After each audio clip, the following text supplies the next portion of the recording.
Assalamualaikum warahmatullahi wabarakatuh.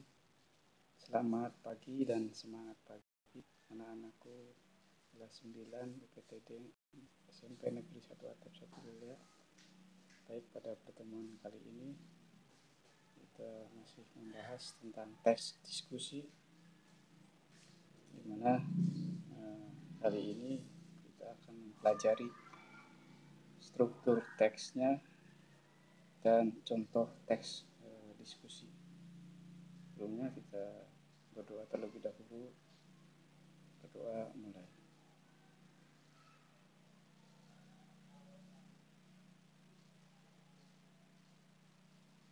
Berdoa selesai.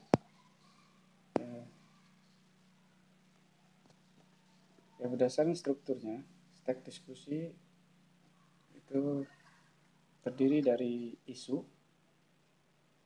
Isu itu artinya permasalahan yang dianggap topik menarik. Yang kedua, argumen mendukung. Dari argumen mendukung ini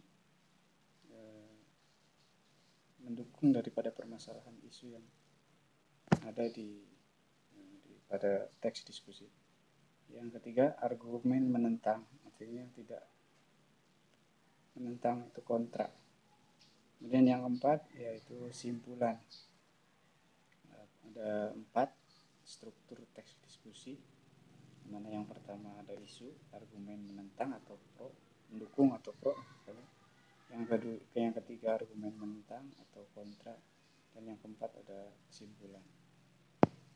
Oke. Dari struktur teksnya, marilah kita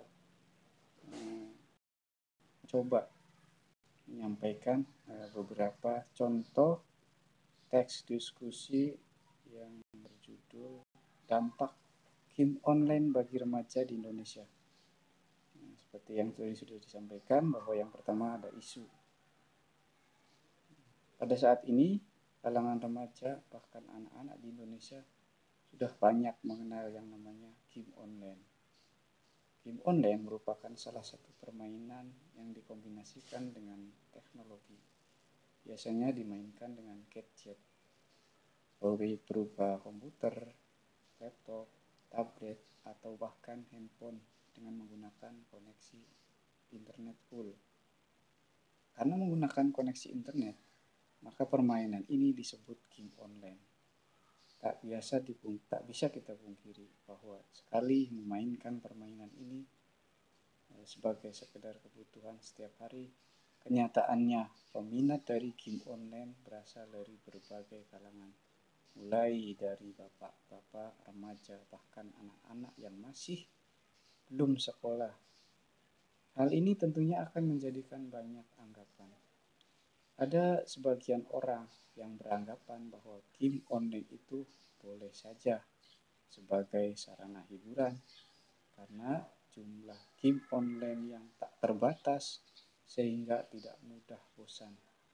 Namun ada juga yang menentang pendapat ini, karena dengan adanya game online menyebabkan anak menjadi lupa waktu sehingga lupa dengan kewajiban utamanya, yaitu belajar.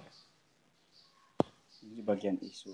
Kemudian di bagian argumen mendukung, adanya game online yang terus berkembang saat ini, banyak kalangan yang mendukung adanya game online untuk dikonsumsi, terutama para gamers yang ada di negeri ini.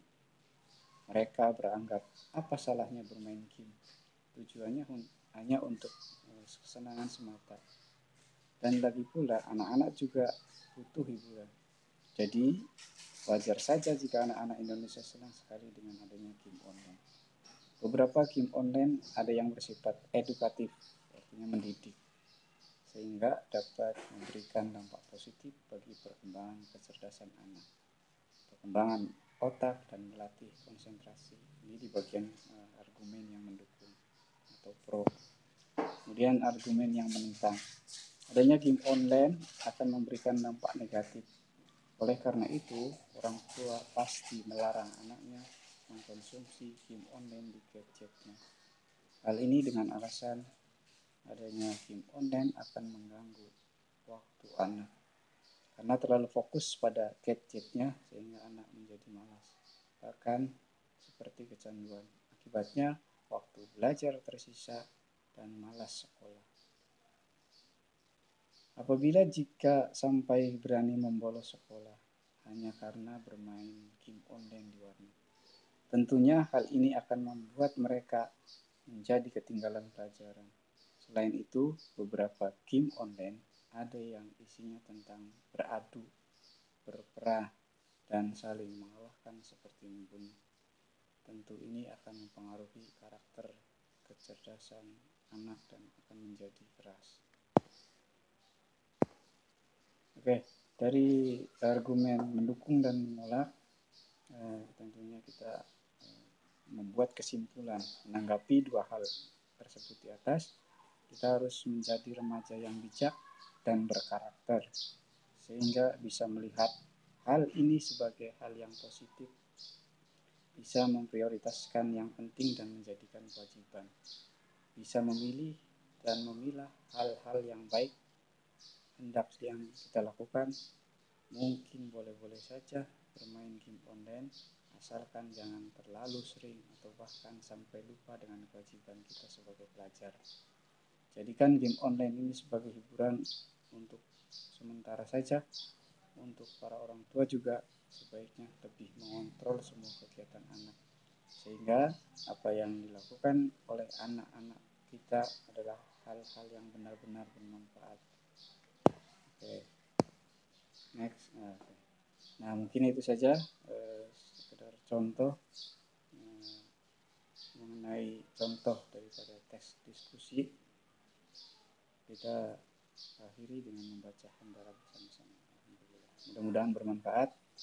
Yang lebihnya mohon maaf. Wassalamualaikum warahmatullahi wabarakatuh.